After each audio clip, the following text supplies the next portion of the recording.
একদম সহজভাবে চাটমুড়ি কইরা দেখাইতেছি বন্ধুরা তোমরা। তো প্রথমে আমি চাটমুড়িটি মানে মটরটি সিদ্ধ করে লইছি চাটমুড়ির। তো সিদ্ধ করে এরপরে এদিকে দেখো পেঁয়াজটিরে কুচিয়ে নিতে আসি করে। চাটমুড়িতে যদি পেঁয়াজ না দিত তো আর এটা কোনো টেস্টই হইতো না। তো আর দিকে কাঁচা ধনিয়া পাতা, এখন শীতের দিনের অনেক টেস্টি ধনিয়া পাতা, তো ধনিয়া পাতাও দিয়ে দিতে আসি বন্ধুরা। সুন্দর করে আগে ধনিয়া পাতাটা ধুয়ে নিছি, দেখো ধুয়ে এবারে ধনিয়া পাতাটা কাটতে লাইতে আসি সুন্দর করে কুচি কুচি করে।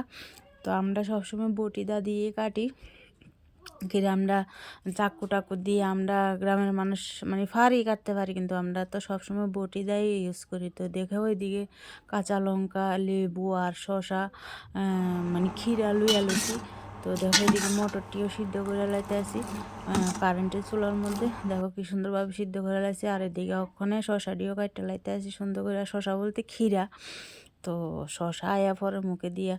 তো সবসময় তো মানে এইভাবে তোমরা বাড়িতে করে মানে খাইবা, তো অনেক টেস্টি লাগে বাড়িতে করে খাইলে।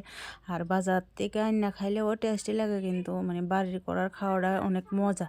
তো আমরা এটা চাটমুড়ি হয়তো বা কেউ কয়, কেউ ভিজা বুট কয়, কেউ বানানি কয়, যে যাই বলো খাওয়া দিয়ে হয়েছে কথা। তো দেখো এদিকে লেবুরও কাটতে নিতে আসি, মানে লেবুর রসটা দিলে তো চাটমুড়ির একটা যে ফ্লেভার আসে, তোমরা মানে বাড়িতে করে খাইবা। হয়তো বা কেউ খাইছো, তো হয়তো বা কেউ খাইছো না, যারা খাইছো না তারা বাড়িতে করে খাইবা। তো অনেকই টেস্টি, অনেক টেস্টি। তো সব কিছু এদিকে আমি আয়োজনটি রেডি করে সামনে আনছি, তোমরা দেখাইতে আছি বন্ধুরা। আর আমি এদিকে আবার কিছু আলু সিদ্ধ অ্যাড করছি। তো এটির মধ্যে প্রথমে আলু সিদ্ধ দিয়ে দিছি, দিয়ে এরপরে কি কাজু, কিশমিশ, পেঁয়াজ, ধনিয়া পাতা, এরপরে শসা সব কিছু দিয়ে লবণ দিয়া চানাচুরও দিয়ে দিছি। এরপরে তেল দিতে আসি, কাঁচা তেল, মানে আলাদা একটা ফ্লেভার। এরপরে লেবুর রসটা চিপ্পা দিয়ে দিতে আসি। তো মাইকা লাইতে আসি হাত দিয়ে, আর হাতের মাখা খাইলে তো আরও টেস্টি, আরও টেস্টি।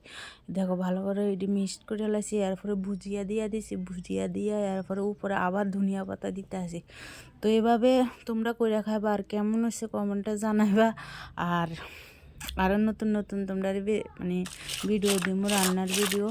তো আমি রান্না করতে অনেক ভালোবাসি, কিন্তু আমি ইদানিং একটু বিজি থাকানোর কারণে ঠিক মতো আমি রান্নার ভিডিও দিতে পারতেছি না। দেখো কত সুন্দর হয়েছে। তো কেমন লাগছে কমেন্টে জানাইবা।